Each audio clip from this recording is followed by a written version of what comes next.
level of consistency. Prize cards will be relevant for both players. Let's see what's in there.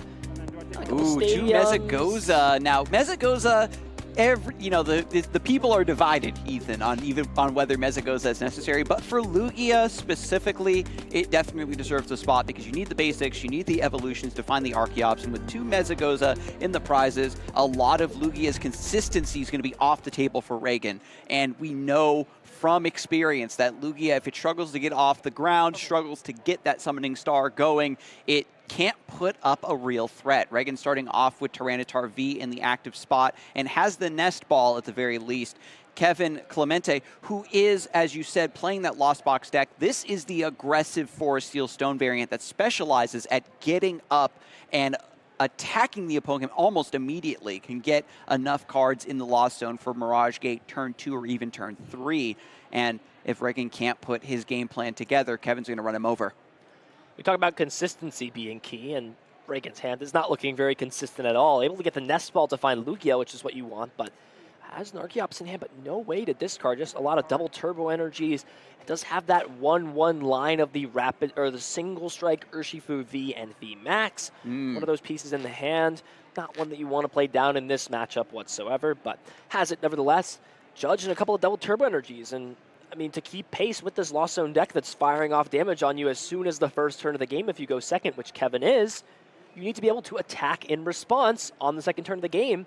And with only 4 cards off of Judge, you need the pretty much perfect cards. You need Archeops, Ultra Ball off those cards to have anything happen the next turn. And the silliest thing when it comes to Lugia V was when it found itself in situations like this, pretty frequently, I might add, it always had that Primate Wisdom to maybe bail itself out to see one more card that can make or break a hand. And Harangaroo rotated, so now this deck is playing on a much more even keel. And now Kevin opens with Battle VIP Pass. Going to take a deep look now at the deck, sees where the Colress's experiments are, sees where all the important cards are going to be outside of the prizes, already fishing up that Radiant Greninja.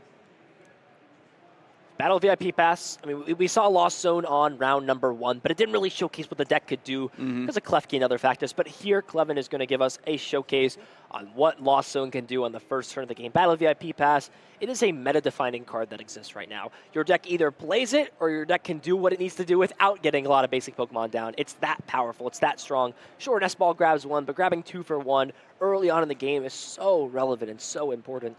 And there it is. Grabbing Greninja, grabbing Comfey out of the deck, already has Colress's Experiment, but this is also where the sequencing comes into play. A lot of players sometimes disagree on what thing you should do first. Should you Flower Selecting first? Should you Greninja? Usually players tend to want to use Greninja first if possible, meaning you have the energy to change things out, which we'll see Kevin do right away to get rid of this energy. Then play Colress, and then last thing you want to do is Flower Selecting because you're going to have hopefully the least amount of cards that you don't necessarily need to like have a choice between. And that's sort of the reasoning behind. See more cards first, make those choices. Then once your deck is a little bit smaller, Flower Selecting is going to be a little bit more manageable. Speaking of which, Colress's Experiment, 5 cards. Really looking for more ways to build this hand up. Battle VIP Pass would be great. Pivoting options are there. A couple of escape ropes being offered. Energy Recycler, Mirage Gate. You need these options. Can you give up Raikou V here? Well, no, not in this matchup specifically. Raikou is very important. It's in this deck specifically for Lugia to take that one-hit knockout. Can't really get rid of that, especially when the other cards are not necessarily detrimental to get rid of in this position. And fortunately, you know, because we have the Colress's Experiment, we've got potentially the Forest Steel Stone and Lost Vacuum to fill up the Lost Zone. We don't need as many escape ropes, right, to chain Flower Selectings together. Another easy choice, Psychic Energy going to the Lost Zone to get a second Colress in the hand. Already off to a fantastic start here. This list is really interesting in the fact that it plays 2 copies of Nest Ball and 2 copies of Ultra Ball. Ultra Ball, not a card we see a lot in these Lost Zone decks that have so many pieces you want to keep, but it's because Kevin plays Luminion V, a card that can search out these supporter cards. Luckily, Kevin has already found these, but it's in your deck to search out, which means Kevin's got to start to get rid of some of these pieces. Drapion is fine to have it hit the discard pile, but Boss is a card you want to have later on. It's one of the downsides sometimes of playing the card. Yes, you search out Luminion, but at the same time, you're not a deck unlike Lugia that wants to discard cards out of your hand. These are resources you want later on. Kevin's got to pay the price for it right now. We'll see if it comes back to bite him later on in the game. Sometimes the game ends up in that situation where you have to knock out a specific Pokemon to close out, but I think Kevin recognizes I'm in a unique position to be very aggressive from this spot, and if I just focus on getting knockouts on whatever's in front of me, I'll eventually just win. We've got Lugia V in the active with the double turbo energy attached. If Kevin can put together some magic to get the big knockout, it'd be fantastic to keep Regan from even thinking about getting that summoning star up and running. There's the attached return into the retreat on Comfey. Cramorant now into the active spot. 4 cards in the Lost Zone. Beautiful. 110 damage from Spit innocently. Putting pressure on, saying, hey, if you can't get Lugia V-Star out next turn, if you don't have the pieces to get there, I'm going to be in a pretty good spot. And now a nice top deck there. Finds the Ultra Ball that can at least get one of these Archeops in the discard pile. However, still a lot to be asked. You can find the Lugia V-Star, but usually if you're just getting one Archeops out into play, you're not going to be winning in the long run. Sure, you can attack and keep pace with your opponent, but as soon as they target down that Archeops, your attacking capabilities are out the window because your energy acceleration is out the window. I wonder if Regan's feeling a little bit more comfortable with making that decision because that boss's orders did get discarded. And if we get some more Pokemon on the bench, maybe trying to play around the escape ropes, it is a very dire situation regardless because this Lugia V-Star, while you get your Summoning Star, already has 110 damage on it, so it's going to go down here pretty soon. Choice here. What do you play next? You can always potentially boss, but that doesn't feel great. You kind of want to disrupt your opponent. They just selected specifically cards to keep in their hands. So Judge is a very smart play from Regan, but still looking for a lot. Ultra Ball plus Archeops is pretty much what he's got to keep to stay pace in this matchup. Kevin has hit exactly what he wanted on the first turn of the game. The Cramorant hit, 4 cards in the Lost Zone, Pokemon into play. All of these pieces are here to make sure he can continuously find Colress's Experiment, dig through the deck, and eventually get to those big Mirage Gate and Lost Mine turns. And you already talked about the Luminion, right? Being able to find that Colress's Experiment is going to be huge. So Kevin actually has a few more live draws off of a Judge than the typical Lost Zone deck because of Luminion, because of Ultra Ball, which is so nice. Regan draws up to 4 as well, finds the Ultra Ball, has a Capturing Aroma. I don't think there's an Ultra Ball in the hand. Oh, my bad. Yeah, that's a single strike energy. My goodness. Yeah. I'll go get my eyes checked while Regan flips Tails. And when you flip Tails, that means you get a basic Pokemon? Yes, basic Pokemon out of the deck. Now the question here is, what does Regan want to grab? Eyeing up the Radiant Serena. Now that could heal the Lugia out. It does play around something like Snorlax taking the knockout next turn if Kevin plays a card like Snorlax. It has to be really the only reason you'd grab something like that, but this is going to be not a great turn. Summoning Star just for a single energy. If you're not Summoning Star here, I feel like you're just losing the game. You have to go for it. It sucks to do. It's not great, but you've got to keep pace when your opponent is putting on pressure. And there it is. Summoning Star for 1. Primal Turbo can get out 2 energy to put onto this active Lugia. And Regan is pretty much ride or die on the single Archeops to get him through game number 1. Yeah, we have to emphasize, Ethan, that this is rare that players are forced into a position where they just go for single Archeops. And if you can put a win together, it really comes down to that Judge. Really making Kevin in an awkward spot where he can't respond to this knockout. And if this Lugia maybe takes 1 or 2 prizes, puts in tons of work, then this will certainly be worth it. But I think that there is a level of boldness you have to be willing to have, right? To make the call, I'm just going to go for my Archeops now because the risk of getting completely shut out of the game is way too high. Part of it's boldness and part of it's that Regan has to continue to put pressure on and take these knockouts. I mean, before it was more uncommon to see both of these Archeops not come out turn 2. We lost a lot of pieces coming into this rotation. We lost Evolution Incense. We lost Quick Ball. These are all pieces that are important in getting Archeops out on the second turn of the game. Now lists are relying off playing things like Professor Burnett to get things going in terms of Pokemon. I mean, Regan has chosen to not play any Professor Burnett in this deck. And that's pretty much what he's got to do here. Bench this Lugia, put energy down, take the knockout, take the first prize card. And as long as Kevin can continue to get his game plan going, drawn to things like Colress's Experiment, he's in excellent position. And look at that, 2 cards off of that concealed cards, finds Colress's Experiment. Kevin looking like he's going to be able to keep pace here, potentially even getting into that Mirage Gate zone this turn. A single flower selecting in combination with this Colress will put him at 7 cards in the Lost Zone.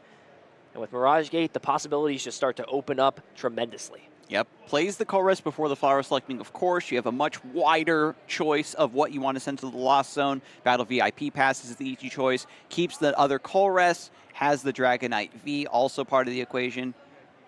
And the other Ultra Ball going to the Lost Zone, looks like. Some Nest Ball going away, yeah, and has Nest access Ball to now both of those V Pokemon found off of this, but I don't think there's a Mirage Gate. I don't think there's a pivoting card in this hand yet. Does have the Switch card, actually, but no Mirage Gate yet. This is quite the risk here. Kevin's got to decide, what can I afford to keep? What can I afford to get rid of? You see this Lost Switch Zone cards deck. in the prizes, so pretty low chance of actually having that. And after the offering from the Flower Selecting, you can see the choice is pretty rough. The pieces are there. Kevin is in a position to take a great knockout here, really jump out ahead in this matchup, but it feels so bad, Ethan, when you're coming up short on 1 or 2 cards to really close out the play you want for this game. So there is a Mirage Gate in the hand there, so that can be played, but the problem is if you bench any of these 2-price Pokemon and you don't think you can continue to keep pace in terms of attacking, in terms of taking knockouts on them, things get pretty sketchy in terms of keeping the prize trade, and this is exactly what Regan needed in this position, because this means an extra Primal Turbo can be used, an extra turn of the Elegant Heal can be used to slowly heal some of the damage off this Lugia, slowly get more energy into play, and make up for the fact that he's only got 1 Archeops in play off of the Summoning Star and for the rest of the game. And this also means Lugia is going to get another knockout. This is exactly what Regan wanted to see. Has another Judge to disrupt. Kevin is going to be losing out on that Mirage Gate that was in the hand, losing out on that Colress Experiment that was in the hand, and the Dragonite that was grabbed too. So we've got the pieces in place, but now Kevin has to scramble, find that Mirage Gate, and find the next attacker to pull the trigger on his pressure for this game. And this Judge just hurts even more. Kevin kept so many of those cards off the Flower Selecting and the Colress in hand. This turn is only equated to playing a Colress and just getting more cards in the Lost Zone. That's all it really is. Got rid of resources like the Lightning Energy that he's going to want to find the following turn. This will be pretty big to see what can be found. Kevin's got to find a way to deal with this Lugia quickly. Otherwise, things are going to get out of hand, that's for certain. Single Archeops, when you let it alone on the bench, just one can do a lot of heavy lifting, just getting multiple Pokemon powered up with energy. So even if this Archeops is targeted down, as long as Regan has 2 or 3 Pokemon ready to go, maybe within 1 manual attachment of being able to swing, you can still keep your prizes going. And Regan smartly putting V-Guard energy on the Tyranitar. It seems kind of irrelevant when your opponent is utilizing a lot of these 1-prize Pokemon, but it is relevant in the fact that Dragonite V, a card that Kevin plays, does 250 damage. So with the V-Guard energy, Tyranitar would survive with just 10 HP remaining, and an extra turn of utilizing that attack that mills your opponent can lead to more prizes taken, more options to disrupt your opponent.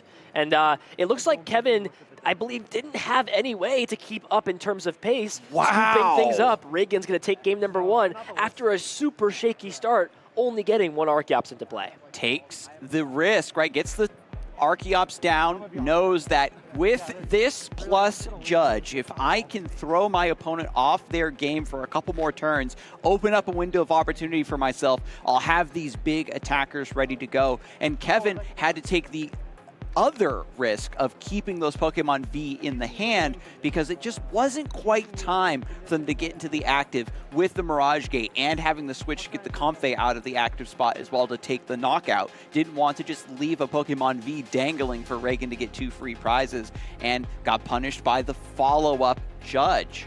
Yeah, I have to imagine, though, if I'm just thinking if I saw the correct cards there, if Kevin had the opportunity to at least initiate with a knockout to keep himself in pace, it again puts the timer on Archeops, but I think Kevin was really just trying to make a game plan centered around taking Archeops out. The problem with that, though, is when you give yourself the extra turn to put energies into play, things could get rough. But I think Kevin is really thinking through what went wrong in that first game, how to adjust into game number 2.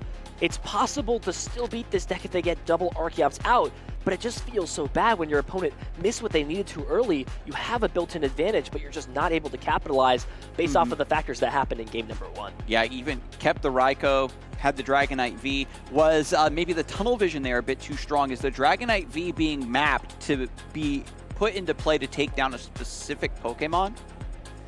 I mean, it's just kind of there as generic damage. Once you get the Mirage Gates up with 4 Seal Stone, you just pop off with the 250 damage, and maybe after seeing the V-Guards in this arena, knew that that window of opportunity was just closing too rapidly. Yeah. Prize cards here for Regan, nothing too relevant. Does have Luminion in the prize as well as a few energy, but you play a lot of your energy cards, so you kind of expect to have a few of those prized. That was pretty much a testament in that game that even though Kevin was doing exactly what he wanted to, was finding Battle Pass on turn 1, finding Colress again the following turn, really it just comes down to that one turn of missing, the one turn of falling off pace. If you can't keep up with this Lost Zone deck that's got super thin margins to win their games, calculated, but they're thin margins, if it doesn't get achieved that way, things could get out of hand very quickly. Prize cards here for Kevin, not too bad. Colress and Mirage Gate cards you never want to see prize, but it's the nature of the game. As here we go, getting into game number 2. Kevin starting things out, not the starter you want in Manaphy, does nothing in this matchup, but Battle VIP Pass, can't really complain about that. Yeah, Battle VIP Pass, great start, can make any bad situation into a good one when you get it on the first turn, of course.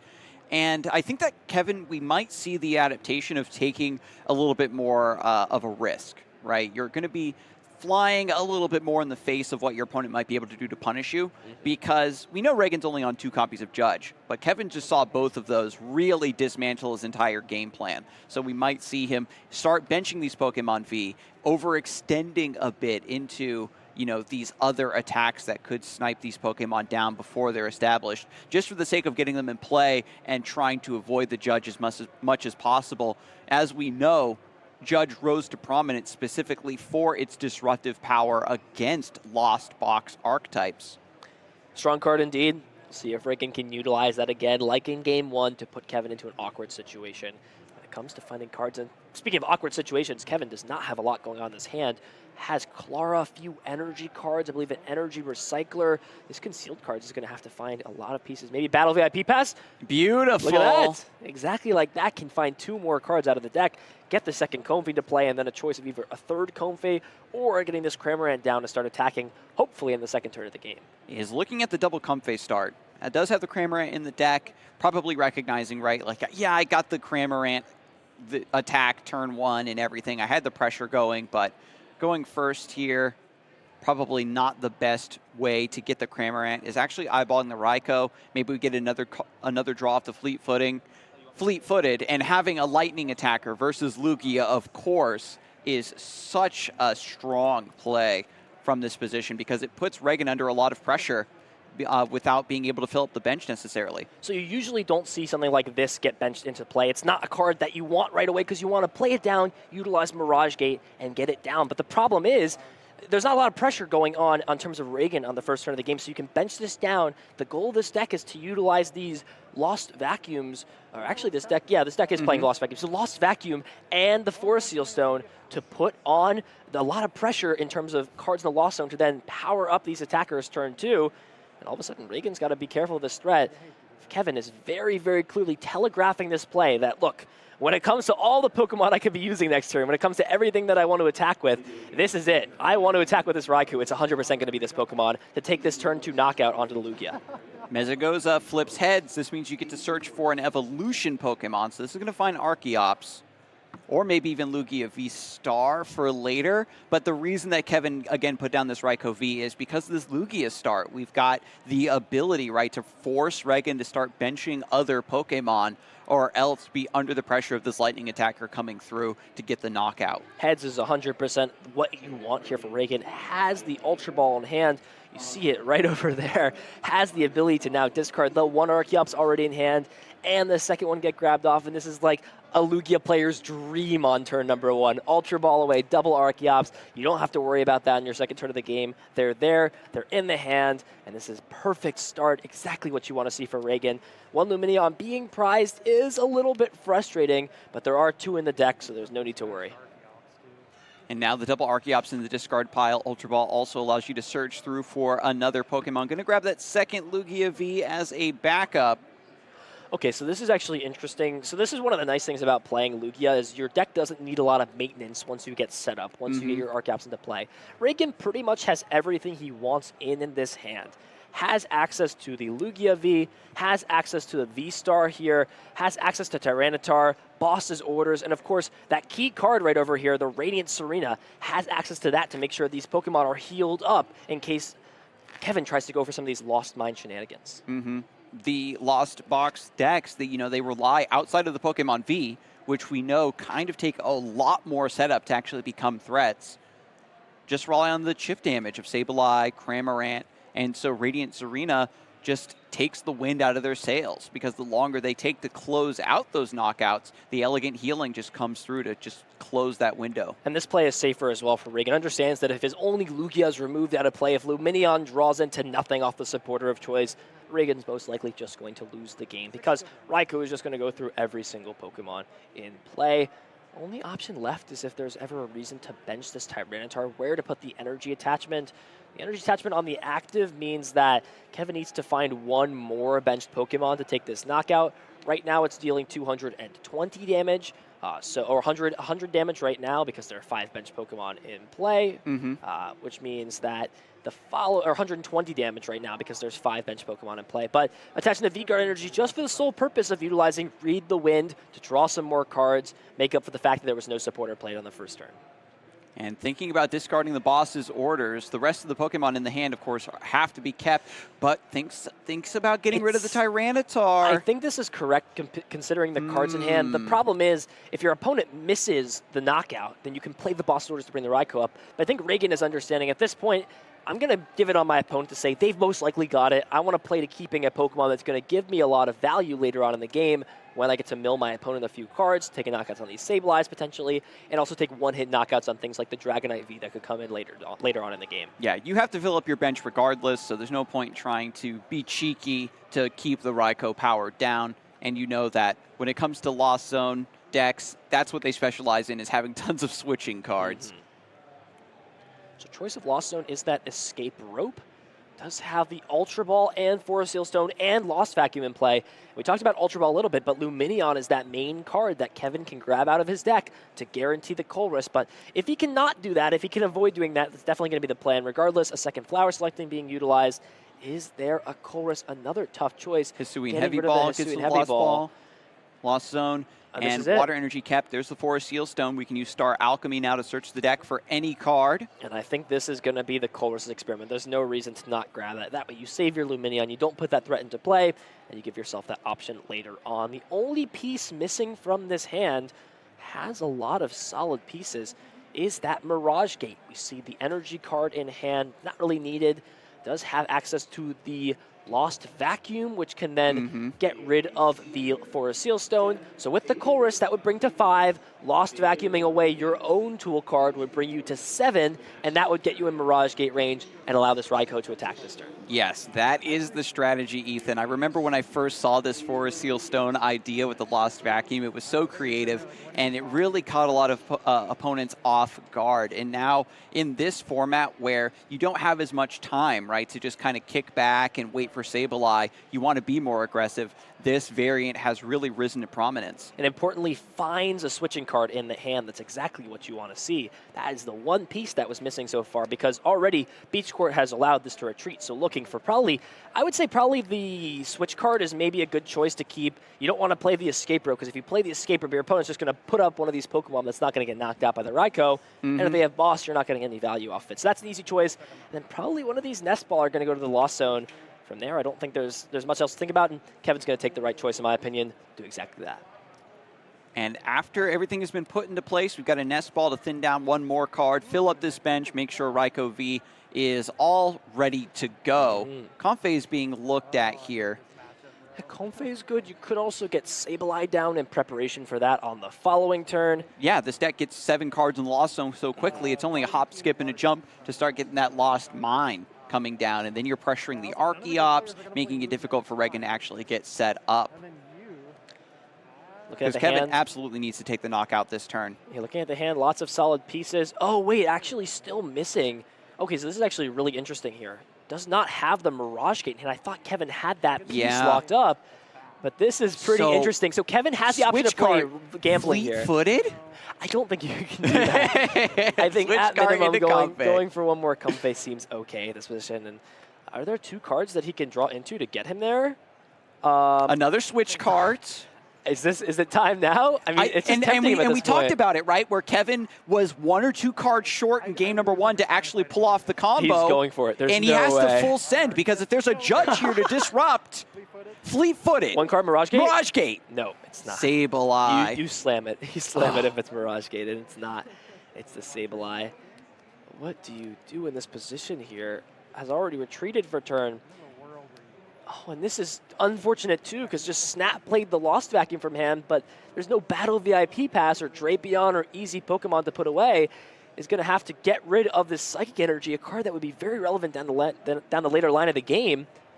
And this has just been a turn that looked so successful, so strong at the start here for Kevin, but it all fizzled out because Mirage Gate was unavailable. There was one in the prize cards, and though digging so far, could not find one of the other 3 copies left in the deck. I do have to say, I appreciate going for that fleet-footed, recognizing I 100% need to get the knockout here, and being 1 Mirage Gate short of really taking over this game feels so terrible here in game number 2. Regan Retlzloff, meanwhile, is unfazed, gets the Lugia V-Star, gets the Summoning Star, 2 Archeops now on the bench. Even more power being showcased now than was in the first game. Regan looking to get established and then start beating down on Kevin's board. Ryko V going to go to the discard pile. You lose out on that Lightning Attacker that really allows you to pressure the Lugia Vs. And at least there's a Sableye in hand. Yeah, so Kevin's not out of it yet. Kevin has a way to put the Pokemon back into play with Clara potentially next turn, so it's not out, but you'd really like to take a lead against this deck, especially when if you put the Stu Prizer into play again, it means your opponent can knock it out and go to 2 prize cards left. And at that point, you've got to string together a way to take 4 prizes before your opponent takes 2. It's pretty difficult. It's not going to be an easy feat by any means. Ryko V, still only has 200 HP. Pretty easy knockout with anything. Single Strike Energy is being attached to Tyranitar V. We've got Lugia V-Star, still very healthy in the active. Radiant Serena on the bench. So, yeah, and there's the judge.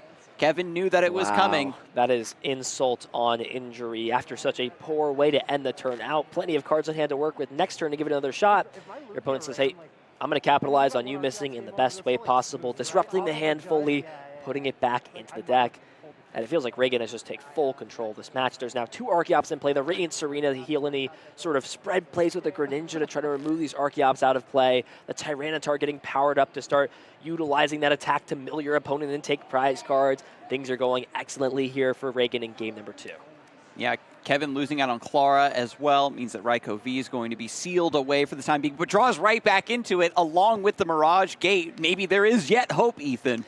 There is hope potentially, but there's got to be a lot that goes correct here for Kevin in the next couple of turns. So, Storm Dive, or rather Tempest Dive. Sorry, I'm using the Japanese name of the attack name. Tempest Dive taking the knockout, discarding the Beach Court as well. And here we go. It's going to be on Kevin to put together a pretty miraculous turn to keep in this game. It starts with taking some prize cards on this Lugia or one of these 2 prize Pokemon in play. Yeah, it's going to be difficult to get to pivot this config out of the active. We already saw a few switch cards used. We know that the escape rope becomes a little bit awkward because you really want Lugia V-Star to be the target if you are going to bring Ryko back this turn. Finds escape rope, but you really don't want to play that. Your opponent can just either put up one of these Archeops into the active, they can put up the Radiant Serena if they want to. Any of these Pokemon, they're okay being knocked out with if you bench that 2 prizer because they're just going to win the prize trade from that game on out. The healing doesn't matter if you've just got that ability. There's the Clara, though. So this can get back 2 energy. There's not hope lost yet. Concealed cards can still discard an energy card, draw 2. Okay. Thin the deck out a little bit with Mirage Gate, but it's going to be difficult. It's not going to be easy here for Kevin to pull this game out. Let's make that very clear. Ryko V put back on the bench. Mirage Gate thinning the deck down first. I love this, getting these energies out of the way before we use the concealed cards. Only having the water energy and Psychic in the deck. Psychic energy on Comfey is not great. You just kind of want to have that energy later on for your Sableye. You had the Lost Zone 1 before when you put it into the Lost Zone with that Lost Vacuum. You play 3 in the deck, and one of them, unfortunately, he's got the last one potentially in the hand, I believe. Yeah, and there's 2 copies of Energy Recycler as well, so hopefully we'll be able to get those back soon. There's the attach and retreat thanks to Mirage Gate. One more draw with Fleet-Footed, finds Dragonite V, and we don't use the concealed cards. We have to keep these energies now. And there's the big knockout to Lugia V-Star. 2 prizes over to Kevin. Yep, Gift Energy going to draw the hand up to full. I'll be interested to see what attacker Regan has access to. I feel like usually at this position, you've got to decide, is it worth using Single Strike Crush, discard your own top 4 cards, or do you want to bring this Lugia up? And I think this play is smart from Regan. Regan understands that if Lugia takes this knockout on the active, and another V Pokemon comes into play on Kevin's side to take a knockout on this Lugia, Tyranitar is ready to knock out any Pokemon. It's doing 280 damage right now. Yeah, more thanks than to enough that to knock out single-strike any of those energy. multi-prize Pokemon. Boosting the damage is so huge for Tyranitar to be able to hit those numbers. And as a Darkness attacker, it's a nice way to, keep up versus Mew and even Gardevoir. But there's the attachment, the double Primal Turbo. Just putting all the energies in on this Lugia V. Originally, I thought, well, the second V-Guard, he'd really like that on the Tyranitar, but Regan is playing 3 copies of that card, really valuing the strength that it has, not only against a lot of these Lost Zone engine decks, but a lot of the plethora of other decks that exist out in the format. Some of these Arceus decks you can prevent damage done. V-Guard Energy is super strong against Giratina V-Star, preventing Lost Impact from taking a one-hit knockout onto Lugia V-Star. It's got a lot of usage, and it can always be brought out of the deck with Primal Turbo. At this stage of the format, right, just after EUIC, players kind of have a vague idea of 2 or 3 decks they really want to target down, and they're building their deck around hitting certain numbers with their attacks. And then V-Guard gets that factor of throwing off that math, forcing the opponent to work just that little bit harder for 1 or 2 more cards, and that can be the difference between whether they can even take the knockout for the turn, like we saw in Game 1 and here in Game number 2 of this set. Raikou V goes down for a second time, and Regan Retlzloff now with 2 prize cards remaining, and Kevin gonna concede this one. No way to bring it back with only 2 prize cards remaining on the opponent's side. This match looked so dominant on Regan's side, but it just came down to 1 or 2 cards missing for Kevin to be able to pull the trigger on those big knockout turns. Regan is your victor, moving to 4-0 with the Lugia V-Star deck. It was dominant before in the D block, and it's still keeping up in E block. I remember we were all talking about this, like, the deck is finally gone. We lose Aurora Energy, we lose Capture Energy, we lose the Radiant Pokemon and the amazing rare Pokemon. We lose a Rangaroo. And we lose everything. We lose Quick Ball, Evolution Incense, and it just, I will never count this card out until it's fully rotated, because the power that that card has, it's not even Lugia more so than it is just Archeops. Obviously the 2 go together, but Primal Turbo is one of the strongest acceleration energy abilities the game has ever seen, and it's no surprise it's won an international championship. It's gotten great placing so far at EUIC, the first tournament it's legal for. I'll make a prediction right now. I'm pretty confident. I would not be surprised to see at least 1, if not maybe 2, make it into top cut here this weekend. Yeah, the Lugia V-Star, we know that it does have the potential to be very rocky in its setup, but this is also contrasted with the rest of the format, where if you want a deck that is very aggressive, you have to bring an archetype that's built for it, right? This Lost Zone, Forest Seal Stone idea, maybe Miraidon or something can also come out swinging as a very aggressive deck. But if you miss that window of opportunity, what your deck is built around, what it's built to do, especially in the Lugia matchup, it's going to do the exact same thing it does to every single deck. Summoning Star for 2 Archeops. Suddenly I've got 2 or 3 big attackers ready to go, and then they just form a nice conga line, just waiting their turn to come into the active spot and take 1 or 2 prizes until it spells victory. Sometimes games just feel as soon as your opponent gets double Archeops out into play, there's not a lot you can do to stop it. And that's what Lugia has always been so excellent at doing, is taking advantage of Primal Turbo to create a deck surrounding around attackers that can take care of everything. Before it was Stoutland to take multiple prizes, Charizard and Yveltal to 1 hit, and Lugia to just have consistent high damage pressure. Now it's Tyranitar to take those 1-hit knockouts. These baby single strike Pokemon, these